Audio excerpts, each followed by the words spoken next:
Welcome to Lynn Cullen Live, talk radio without the static. Email your questions and comments to lynn@pghcitypaper.com. And now your host, Lynn Cullen. Whoa, that beep's gotten so loud. I love it. How you doing and welcome?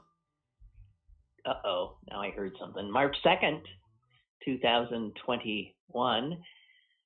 Blue sky, sun's out here, which is always good for my soul. And I think my sister's on the line, which is good for it too. Hello. Hello.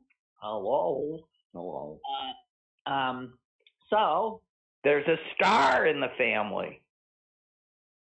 my dog. Yeah, my dog made the paper today.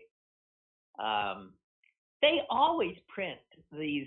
It's I guess photographers for papers just can't stay away from when they happen upon these dog walkers with a bunch of dogs. And I've often seen pictures like this in the paper. And there's one today, and my dog's one of them. I wasn't sure it was him.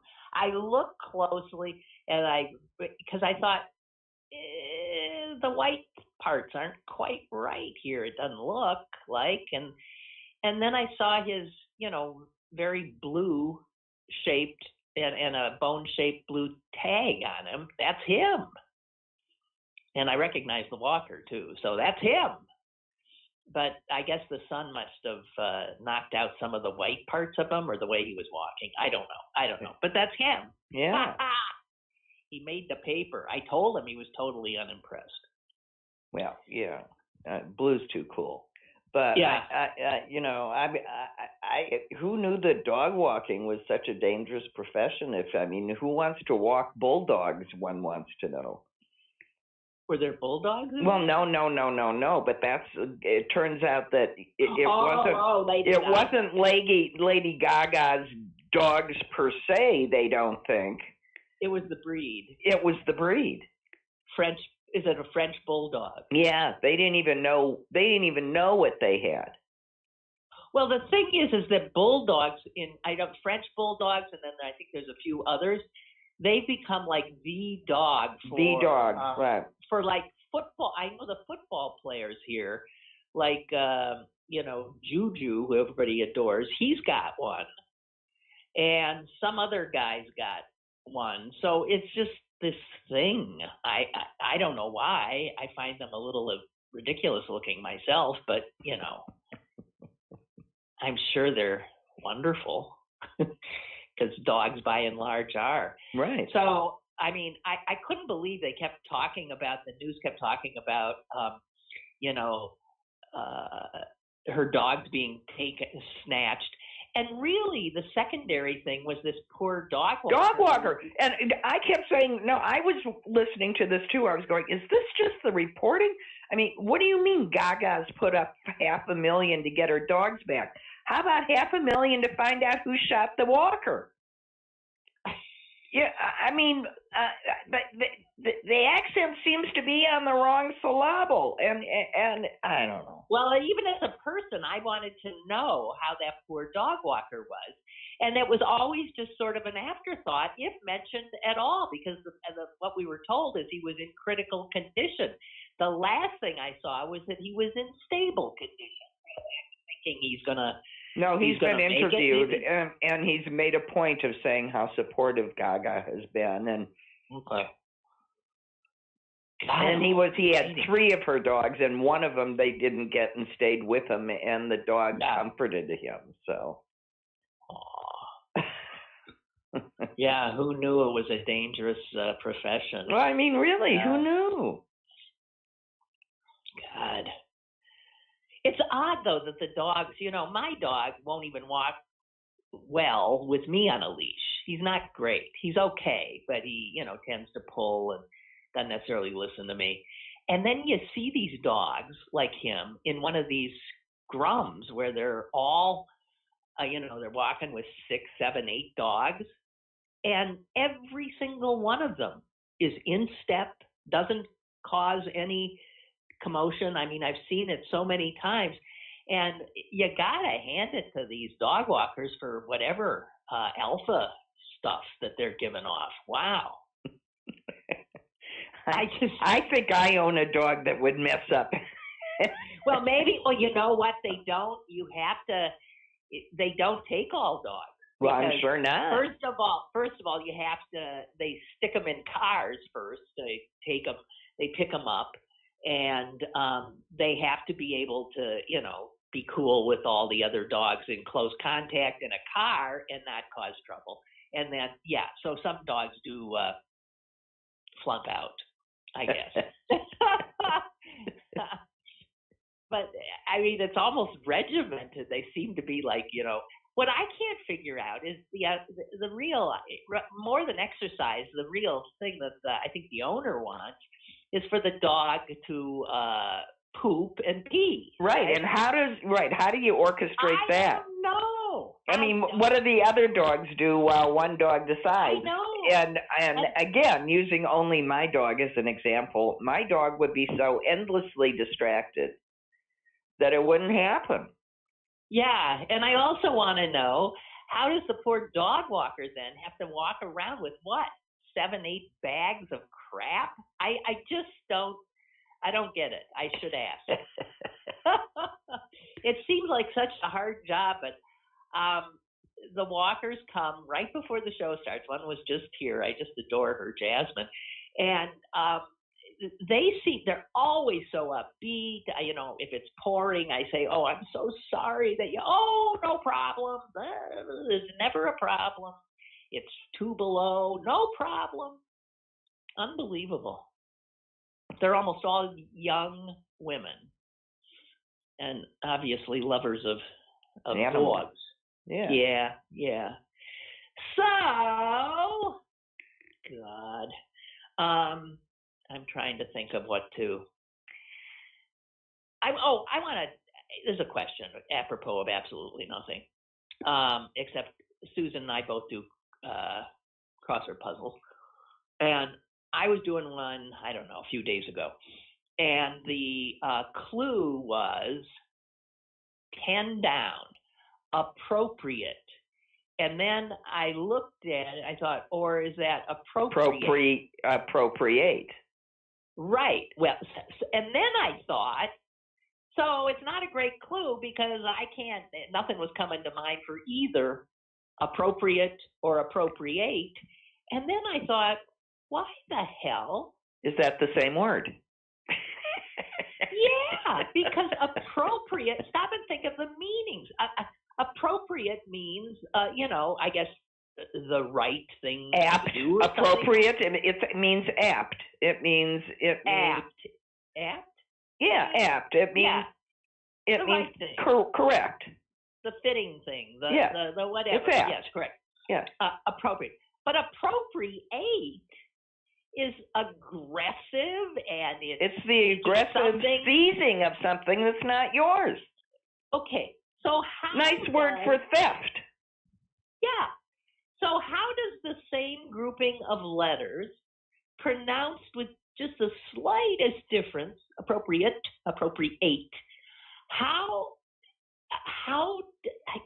what's the etymology?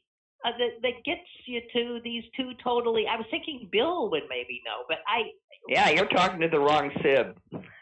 Yeah. I'll just make some shit up. But isn't that odd? Yeah, I haven't, and the answer, and I wouldn't even, because I don't have even the inkling of a clue, because it makes no sense. Okay, apropos seems a lot like appropriate. So those are two make sense together. Okay, right? So that's the etymology for it being apt. Apt, apropos, appropriate. But how do we all of a sudden get this, the Mongols coming in and appropriating? I don't understand. So whatever. The English language, I have to tell you, I once had to give a graduation speech to people from other countries who had graduated from an ELS, ESL, ELL. English as a second language, ESL. Second language program taught by the Literacy Council. So in figuring out what I would talk about, I started thinking about how difficult English must be to learn, because for every supposed rule of pronunciation, let's say, there are 500 million exceptions. So, I mean, never mind something like appropriate and appropriate. How do you ever learn a language where, I'm trying to think of something now, where OUGH is uff. I mean, like rough or tough. Or there's so many things like that in English. How in heaven's name? Or G is G or J, and it's impossible. How would you ever learn this language? And that people do. I'm blown away. If you started out as a non-English speaker and you speak English, God bless you. And so many of the people who do speak actually better English. Well, sure. Well, than American. So while you've been talking, I've been researching. So the etymology for appropriate, and again, think of the House, Committee on Appropriation. Appropriation. It's from the Latin ad plus proprius, which is own. It's the past participle of a priori. So I don't know. But how would the same thing become? Okay. Well, that explains that. So maybe they just went off on two different. I think they actually came from two different places. And ended up both with appropriate. Who knows? Here's another word that right after, I'd say it was in the week or two after my surgery, one occurred to me because I was calling myself an invalid, and because I felt like one, and I couldn't, And then you noticed that you were invalid? Invalid, yeah. And then I noticed, of course, I'm invalid. I felt, the state of being an invalid works on your psyche, right, and makes you feel like you're lesser. Yeah, nothing. Invalid. Right. Not work, right. There's another one. God almighty. Lloyds, I love them. I don't love them enough to learn Latin and figure out where they come from and all that. Which is what one of the things that our brother would do. Does. He gives whole lectures on the etymology, spun out of the etymology of the word justice, for example. Yeah. So. Oh. Anyway. As Lynn and Susan both heave big sighs. Why? Because you can't read through them? What, his books? Yeah. No, I confess I've never read one beginning to end. I don't think I have either. I skipped a few places where it gets so dense. Where your eyes cross, right. No, you know what it is? It asks too much of people like me and Susan who have capable brains, but frankly don't want to have to work that hard. Well, I look at it another way. I don't care that much. Okay. Well, because if I did care that much, I would work that hard. It's more than I want to know about that specific specific, little piece. But that's why he has become this very unique kind of academic, because he takes a thing and follows it. He's always going down these, wormholes. Right. Yeah. And some of us at some point say, I think I'm going back. I have to go to the bathroom. This was interesting, but yeah. Okay, Kurt writes regarding apt, I guess. Yeah. If a white musician plays jazz before a primarily black audience, is he appropriating the culture, or is he appropriately displaying cultural competency? There. Very good. That was a good one. Although I think it's interesting because somebody asked this question in a column that I follow, whether a white guy singing karaoke can appropriately sing a song in a Jamaican accent, even if that's how the lyrics to the song goes. Yeah. And I found myself thinking, well, yeah, if that's the lyrics of the song, the only, to me, it's like, do I get offended if someone doing a good Yiddish accent tells a cute joke? No, I love it. Yeah. It's cute. My condition is you have to do it well. Otherwise, it's, like anything else, if you're going to do that, okay, but you have to do it well. But then I started thinking, now, wait a minute. If you follow that thread, then no white person ever could play jazz without being accused of appropriation. And that's just not the way it is. Right? I always look at a lot of what people freak out about. You're appropriating that culture or this or that, and you have no right to do that. I don't think of it as appropriation. I think of it as admiration and honor. Yeah, exactly. Yeah. Honoring.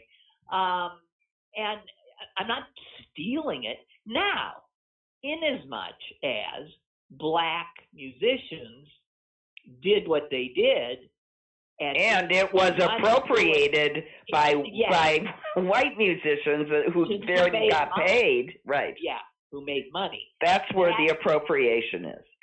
Yeah, but not the being drawn to a culture's music or food or not the learning of, the inhabiting of, the growing with, the contributing to. No. Exactly. Well, how did we get there? I don't know, but it might. Let me just get in one more email, and then I want to bring up this Dr. Seuss crap, okay? Oh, I don't even know about that. Okay, fine. Bree writes, Lady Gaga should donate $500,000 to the SPCA. It's unbelievable. She offers $500K, no questions asked, and that encourages the snatches. Ooh. Well, no, what happened is, in fact, a good Samaritan found the dogs tied up and brought them to the police station. She was a little terrified. She didn't want to be thought to have stolen them herself. And Gaga, is she going to get the money? I think she's going to get the money. She offered a reward. That's what happens. I don't think that the reward was inappropriate. I'm not going to go there. I don't think it's wrong to offer rewards for the safe return of something. It happens all the time. $500,000, but for her, I guess it's no big deal. But it just seems a little over the top. Well, I stand by what I said before. If I were going to spend my money and give it, and offer a reward thusly, it would have been for the same people. But it would have been, first of all, for trying to murder my dog walker. Mm-hmm. And by the way, I'd like my dogs back. Yes. Anyway, yeah, so Bree pretty much agrees. He says it should have been $500K for information leading to the arrest. Right. And being able to offer $500K at this time, I keep seeing images of pitchforks coming out. Yeah, and then that takes him to Elizabeth Warren mentioned a wealth tax. Yeah. What do you think? Well, what do you think I think? If you got $500K because your dog got taken, and it don't even think about it.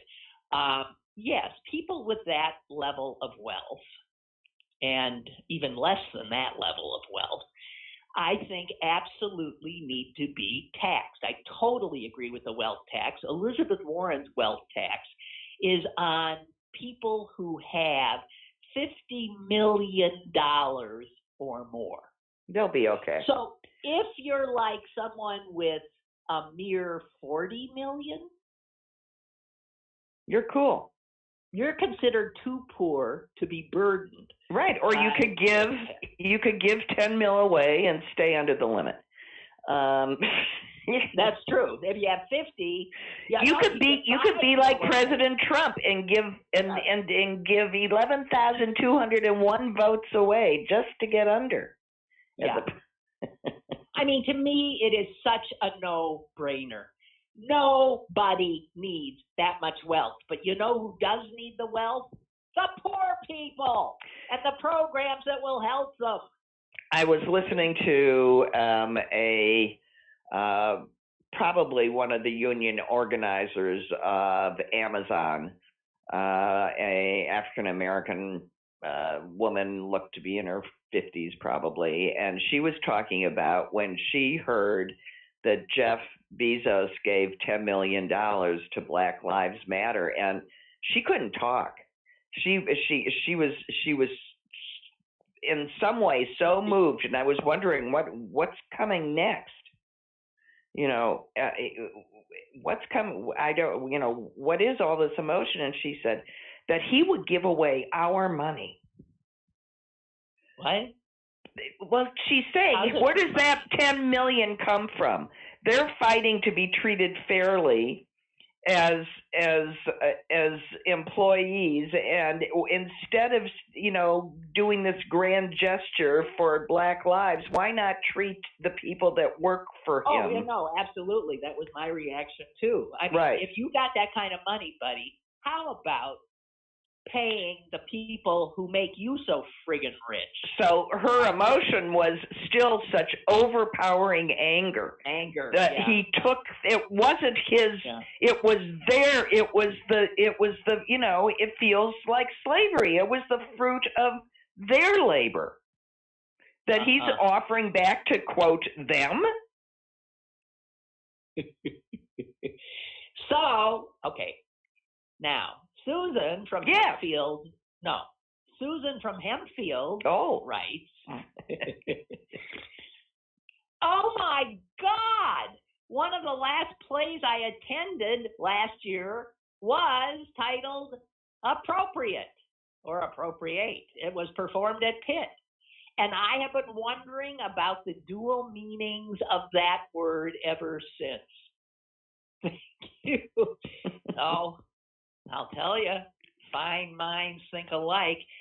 And now Curtis said something that, Kurt, I do not understand this.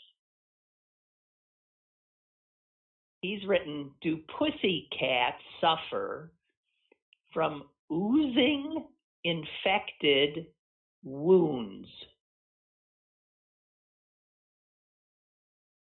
What is it I'm missing here? The only thing I can see is wounds could be wound. Could be wound. Do pussycats suffer from? Maybe it's nothing. Maybe it's just a strange thought he had, a question. Yeah. No, Kurt, that needs some. I need some help on that one. We don't get it. Okay, Susan. So there's a school district in, I think, Virginia, a big one, has stopped. I don't know. There's some kind of reading, and I don't have the story here. I just read it. They have said that Dr. Seuss's books often contain, sort of, racial and all kinds of bad stuff. And I am the biggest fan of Dr. Seuss imaginable. So I was like, what?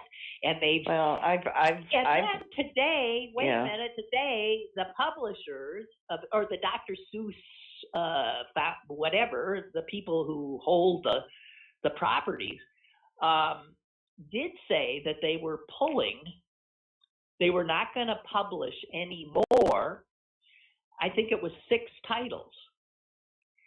And because they agreed that there was stuff in them that, Yeah. and one of them was one of my favorites. And I haven't had time to run upstairs where I know all my Dr. Seuss books are and pull it out and find what is offensive in it, because I never noticed it as I delighted in it. But there must be something, and I think it's usually it's the drawings. It's the drawings usually. Yeah. What's your favorite? I don't know if it's my favorite, but it's one most people don't know, and it's called McGilligut's Pool. You ever even heard of it? No. McGilligut's Pool, and that's one. And I haven't read it in a million years, but I love it because it's about this, this little pond, this little tiny little pool on, I guess, Mr. McGillicud's property, and it's imagining where, if you got into that pool, where you would go. And so it's just this wonderful sort of thing where you end up, of course, in the ocean, even though you started in. I always thought it was so lovely, but there must be something in it. So I'll have to go. Wait, Kurt's written back about the boozing pussycats. Oh, stop it. I'm not going to talk about that. Is not right. I was right? It's someplace you don't want to go. No. And it is not. It involves pus, P-U-S. Oh, call our brother again. He wrote a book called Disgust. I know. Wait, so pussy. Pussy cat. A pussy, a wound would be pussy. Yeah. Ugh, I don't like talking about pus.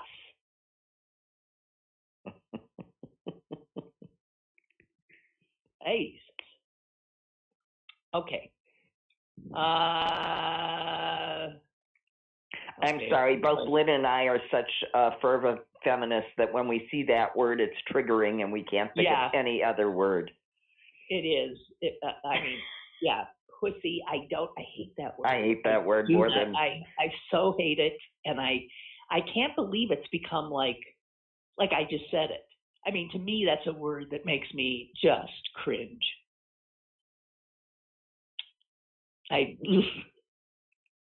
So, I'm just saying. See, I wasn't kidding. Triggering. Yeah, it is. It's really triggering. Speaking of things that are, make you cringe, I have been watching the HBO series Allen versus. Oh, see, I can't. That's like one of my brother's dense paragraphs. I just don't want to go there. Well, I got to tell you, it is. Anyone who had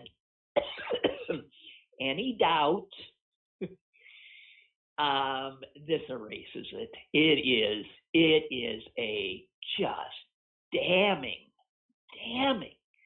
I don't know. How can you have doubts? He married his basically his daughter.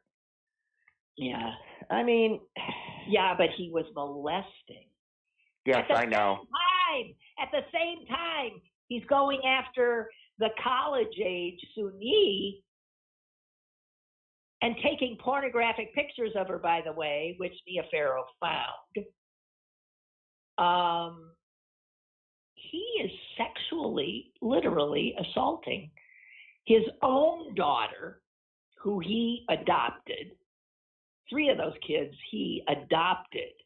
Two of the adopted ones he adopted as well, and Dylan is one of them.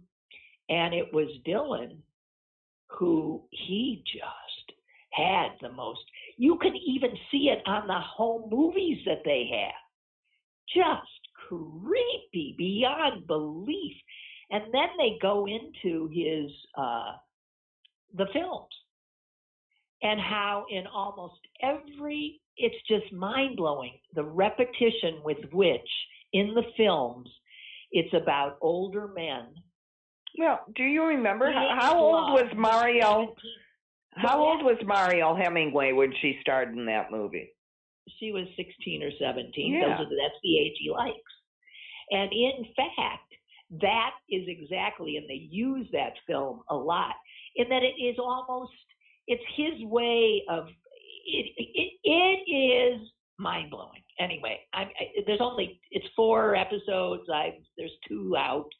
I've seen both, and it's unbelievable. There's no way.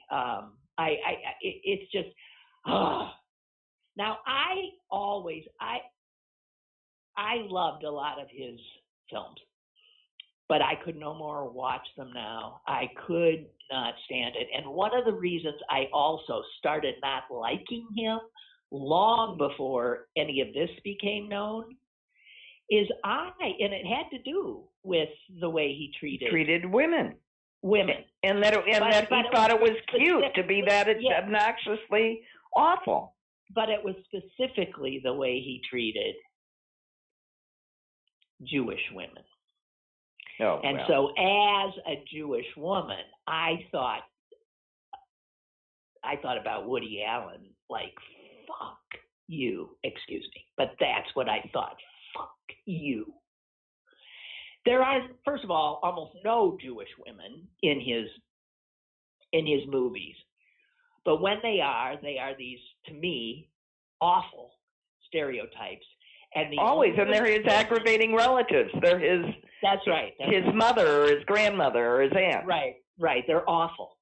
And the only women that are held up as beautiful are so non-Jewish. It's a joke. Well, in his mind, this is what he is attracted to, and he, I'm sure, would describe it as the perfect shiksa. Yes. Which is to say the perfect non-Jewish woman. Yeah.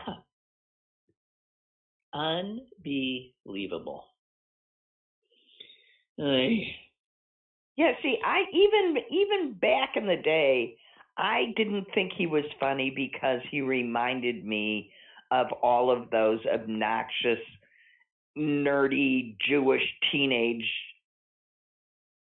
guys that thought they were funny, and I didn't think they were funny. He was funny. Well, I felt the humor almost always came at the expense of me or a woman, and I didn't like it. I didn't find it funny. No, I'll defend his humor. I mean, to me, Susan, it was classic Jewish humor. It was self-deprecating, wasn't it? Mostly. Some of it. He's always he plays this. Except for the parts that you pointed out that you didn't like. Well, right, but I would call it's classically Jewish kind of humor in his neurotic anxiety, the character, Woody. Yeah. The anxious, bumbling, Yeah. Yeah. Well, so whatever. I don't like Philip Roth books either. Call me nuts. I just. Well, we all come at art of various kinds from our own experience and perspective.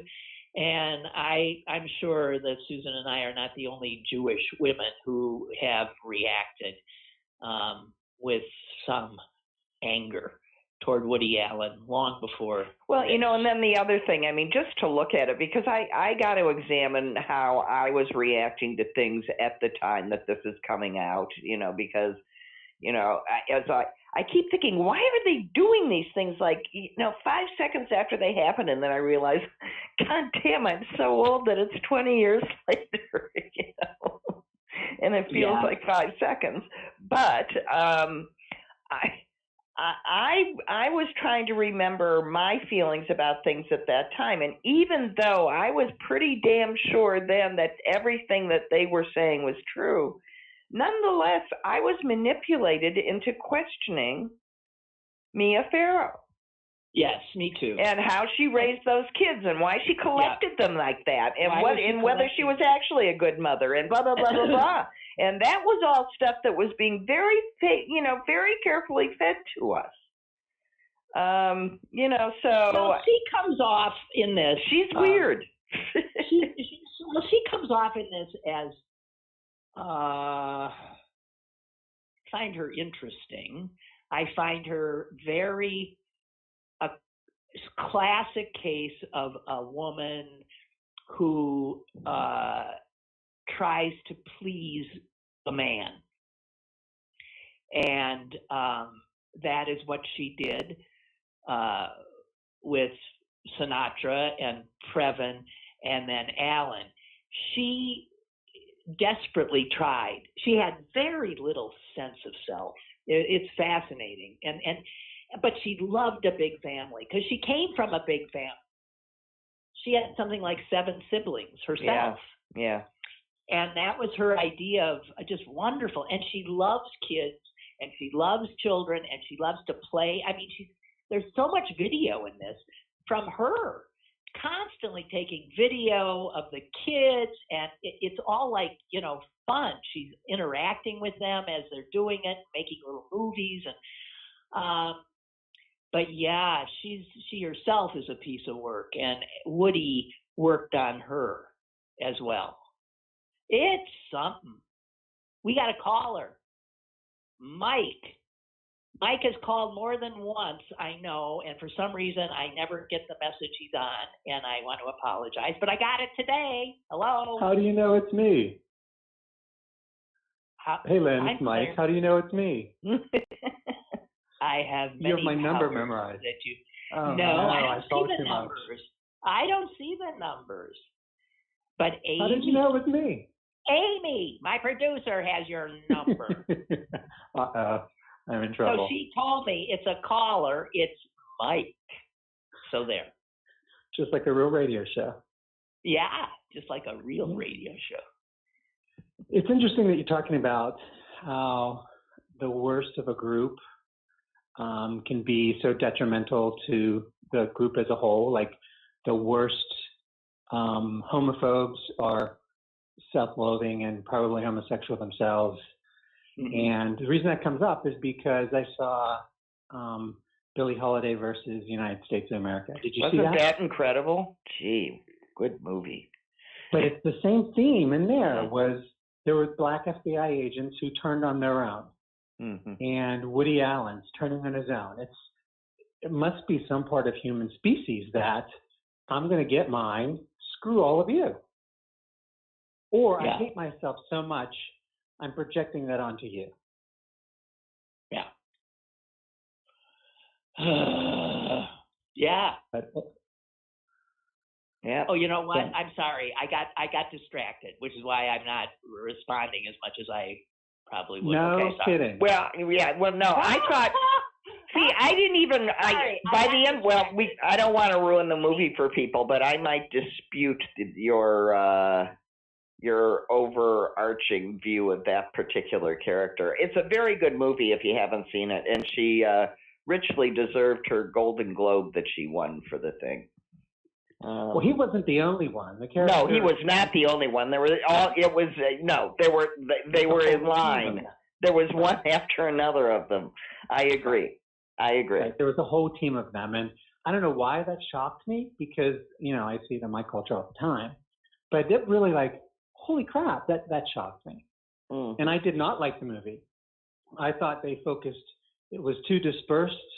There's a much better version called Lady Gaga at Emerson's Bar and Grill. It was a Broadway show that tells much better stories that give you a fuller view of her.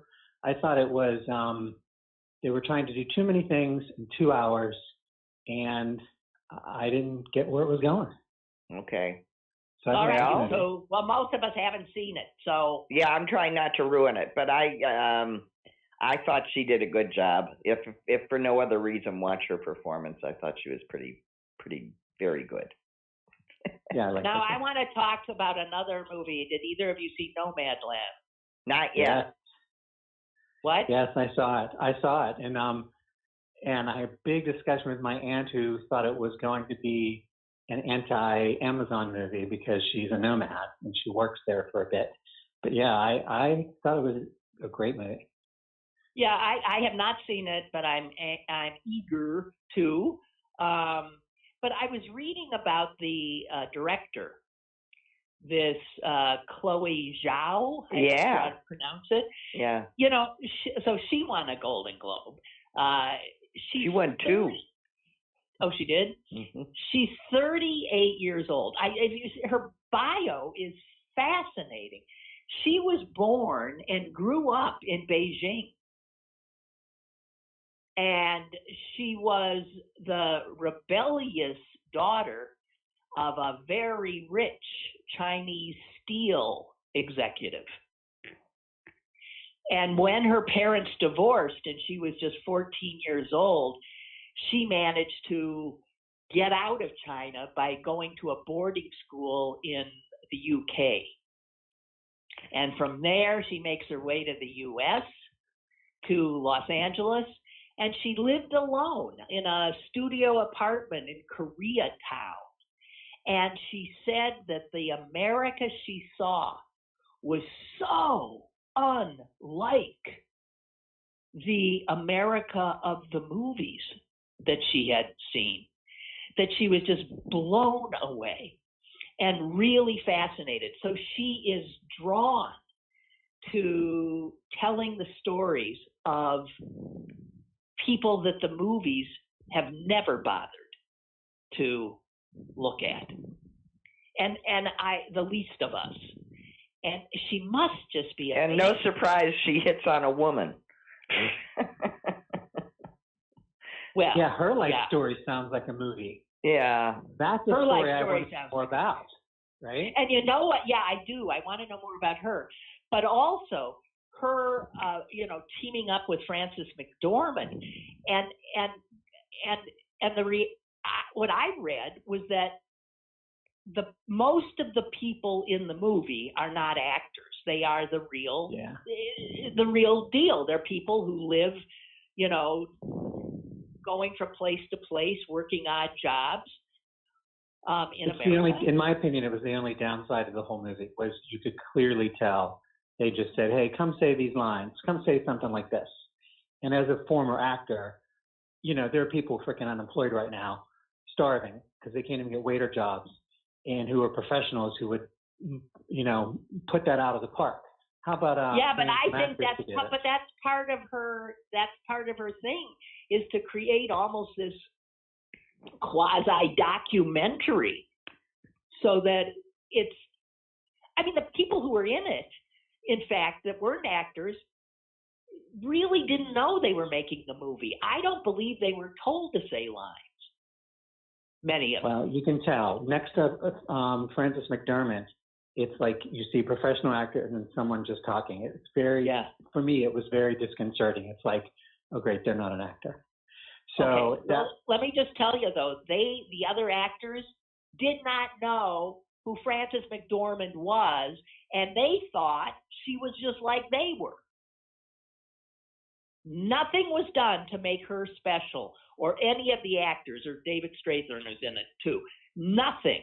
So that it's just mind-boggling to me the way this Zhao did this. I can't wait to see it.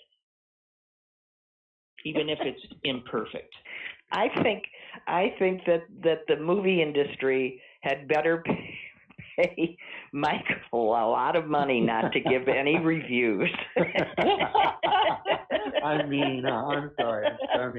No, you're reminding me. You know, I have a daughter who is a trained actor, and boy, is she impossible to please with things too. I go, wasn't that great? She goes, really? Did you see? I can't. I go, okay, never mind. Yes, I'm difficult to please, said every one of my ex-husbands.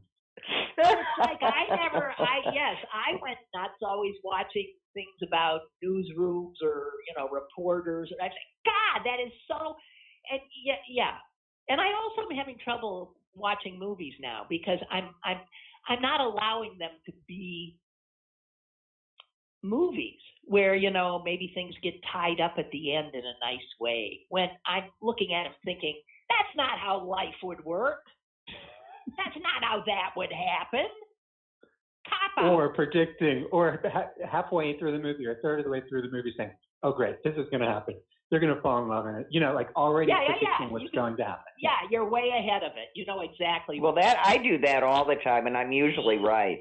Yeah. And our poor mother, I go, watch this. He's going to blah, blah, blah. And she'll look at me and she goes, how do you know that? And I said, well, they basically put the rope around your neck and led you right there. Didn't you see the rope around his foot when he put his foot there? Yeah. I just think that's bad storytelling. If I can figure out the ending, you're not telling the story very well. Yeah. What did I'm forgetting. I just watched something and it was really pretty rough, but it managed to end in a positive way. And I thought, well, I'm happy in a way that you gave me this Hollywood ending, but I was disappointed. It shouldn't have ended like that. It didn't make sense. I mean, given the fact that I've lived as long as I have and I know about reality. Jeez, you two are such downers. All right, we'll stop. Mike, get out of here. You are No, let me wait. Wait a minute. Wait, hold on. Yes. One more thought before I go. The problem with this is you don't notice as much on Amazon because Bezos, as though we all hate him, he gives them free to reign. He says, just make a movie, or he previously has, like The Marvelous Mrs. Maisel, right? Nobody's on their back saying, you should make her this, you should make her that. Right. The problem with Hollywood movies is there's always a guy, he's always white, and he's always worried about beans, money. Mm-hmm. Mm-hmm. So a movie's going along, it's going really well, here's the ending, and they say, oh, no, you need to get these two together because this isn't going to sell in China. Well, right. Well, I mean, and it's not going to sell in China. They got to film it in such a way that they can redub it and basically change the story. So that impacts the story here. Right. So we're not really seeing artists. We're seeing artists who sort of make money in an industry that doesn't really want them to make money, only wants them to make money. It's not true art. There are too many pot hands in that kettle. All right, mister, you're out. He had one more miserable thing to say. Have a good day. Bye. Bye. Okay. Okay, so Lynn only wants movies to have unhappy endings because she's lived long enough to know that that's how it usually works out. No, but I want real. I don't know what I want. That's bullshit. I complain. I say, in these times we need happy endings. We need hope. We need joy. And then I'll watch a movie like that and I'll think, this isn't real. All right, never mind. I'm incoherent today. Little Tony writes, I didn't catch the first few minutes of your show, so I thought I'd ask. I hope your doctor visit went well. We didn't talk about it. Timely question. No, we didn't. It went very well. I have been cleared for push-ups and jumping jacks. I've been released from his care and told to resume my life but not be crazy. and, do it in a gradual way. But and she sent me a picture of her back. It's an X-ray, and it looks vaguely like the Brooklyn Bridge. Isn't that frightening? I mean, you got metal trusses and support systems and a few beams and a few cables. I have flying buttresses in my back.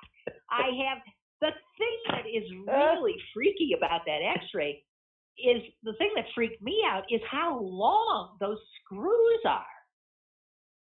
It looked like they could go from the back of me, and maybe if I yes, dear Lynn, you are truly and well screwed. I am so screwed.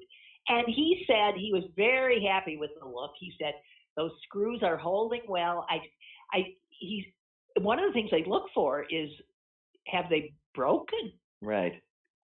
And I'm thinking it could break, and then I realized the screws in my foot broke. So one X-ray they took in my foot, and every screw in it had broken in half. Oh, Pat, a lot of good that does you. Well, at that point, it was the bone had I don't know. Yeah, right. But so yeah. So I walked my dog last night, which was very nice. And we met a little puppy. I forgot how nice it was to be out, and I found myself talking to people. You forgot about the sense of well-being you get from walking your dog. Yeah, so that was one of the things I so wanted to do. And he said, yeah, if you're worried about anything, you call me up. But he said, I will continue to heal for over a year. So that's wow. Anyway, so that's that. Good report. I'm very happy to say that. I told him about the doctor in California who did the Zoom call for a traffic violation. while operating. While operating on somebody. And he said, oh my God. I said, what's going to happen to him? He says he could lose his license, but odds are he'll just be suspended. Or no, here's what happened, though. I don't think anything will happen. I think he was doing it to prove the point that he can't just show up in traffic court, and the judge, horrified, canceled the hearing. No, he gave him another date. But the blowback from the medical community is huge, not to mention the blowback from the patient. Yeah, well, I don't know about the patient, but if he were my doctor and I was scheduled for surgery next week with him, I would say, you ain't touching me, you jerk. Now, my surgeon said there probably was, and in fact there was some other surgeon in there, and he had told the judge, look, there's another person here, I can do this now. Because I know there was more than one surgeon when I had my surgery. And he said, so, I mean, technically the patient was, I'm sure, not at risk, but he says what it looks like is so awful that, believe me, the local doctor group is going to want his head on a platter. He might have destroyed his career. Well, I mean, he's just lived down to the arrogant surgeon stereotype. Well, right, exactly.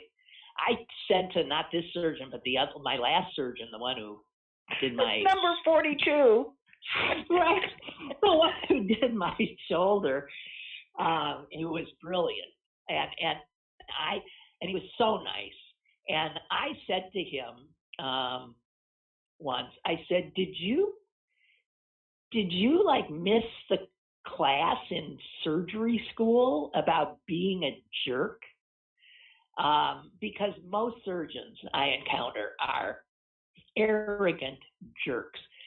That one wasn't, and this last guy was not. Nicest people. So, just saying. Well, good. So, and the answer to the question is she's doing fine. Thank you for asking. Okay. Beth writes, I so wish I could call you right now because your talk with Mike and how things are shot now is making my head explode. And so much is not true. Now, Beth works in the movie business. She's with Paramount Pictures. Now, she's not on. She's an accountant. She's one of the. I mean, you might have gotten her when you said the bean. I don't know, but. Well, what I was referring to, my source was most probably either the New York Times or the Washington Post, but there was a whole article about how China is having an effect on what is shot in the United States, and part of it is adjusting storylines so that it can be more easily translatable to a totally separate audience. I think we have a caller. Yeah. Hello. Hello. This is Father Joseph. How you doing? I'm doing well, Father. How are you? Doing well. So about this doctor, here's my take on that. He wanted to show that he was a busy surgeon. That way, he's hoping the judge would be a little bit more sympathetic to his cause. Why do I say that? Because I've seen that happen before. When I was in the military, some of my friends would go in uniform for traffic violations. In that way. Sure. So the judge would first say, "Thank you for your service," and you can go. Right. Well, maybe they were just going to show love of country, but I kind of think you're right. So that's what I think. It just backfired on him. That's all. Yeah, no, I agree with you. I think that's exactly what he was doing. He was showing that he was a busy doctor, and he was fitting this guy in. Absolutely. Well, that's all I have. Thank you. All right. Bye. Oh, dear. Oh, a quick quote I want to share before we run out of time. Jimmy Kimmel said, he was talking about how it's great to have dogs back in the White House. And do you know there's some Republican member of Congress who was saying nasty things? Yeah, making fun of the old Biden's elderly dog. Yeah. He's an old, you can tell he's an old dog. You can tell by the way he walks, his muzzle, all of it. And he was ragging on that dog. That is how pathetic these Republicans are. Anyway, Kimmel was talking about how nice it is again to have, life back in the White House. And he said, Lindsey Graham is the closest Trump ever came to owning a dog.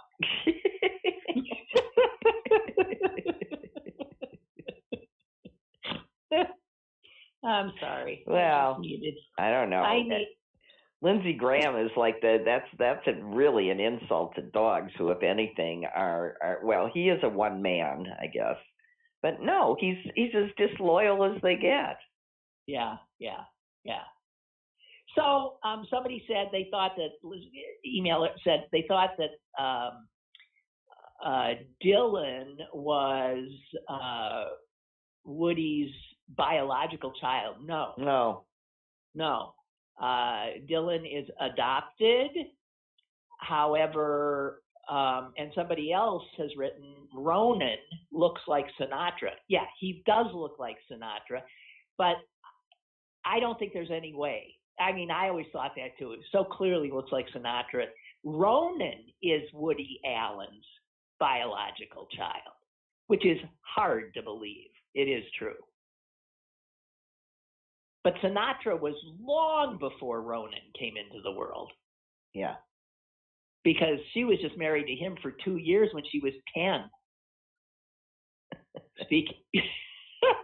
Speaking of, it was during her Rosemary's Babies days. Yeah, but she was really, really young, and but he does look amazingly like Sinatra. And that's it. And what was the other thing? And Lynn apparently has the DNA test to prove it, but go ahead. Yeah, and what does Ronan changed his name? He wasn't called Ronan at birth. Wasn't he called Satchel? Somebody help. Are they the same person? I didn't think they were the same person. Somebody look it up. But that would explain how he popped up and where Satchel went. Because wasn't there a Satchel? I don't think Satchel exists. I think Satchel is Ronan. And maybe that was to get away from Woody, who maybe thought that was the name for him. And I don't know where that name comes from, unless maybe the black baseball. The baseball Satchel player. Paige. Yeah, Satchel Paige. But I don't know. Oh, Amy is saying Ronan is his middle name. So his name was Satchel Ronan? Okay. Well, all right. Well, good to have a producer wherever she is. Where are you? I don't know. Amy's at home, I guess. That's where she's holed up. We're all holed up wherever we are. All right. Well, gee, Suze, we made it through without talking about a damn thing. Oh, we didn't talk about anything. Oh, good. That's my idea of a great show, because I am so done in with it all that this was a pleasure. Well, so thank you very much. Okay. Bye. Goodbye. And the rest of you guys, I'll talk at you tomorrow, okay? Maybe get a little more into the news. Enjoy this, son.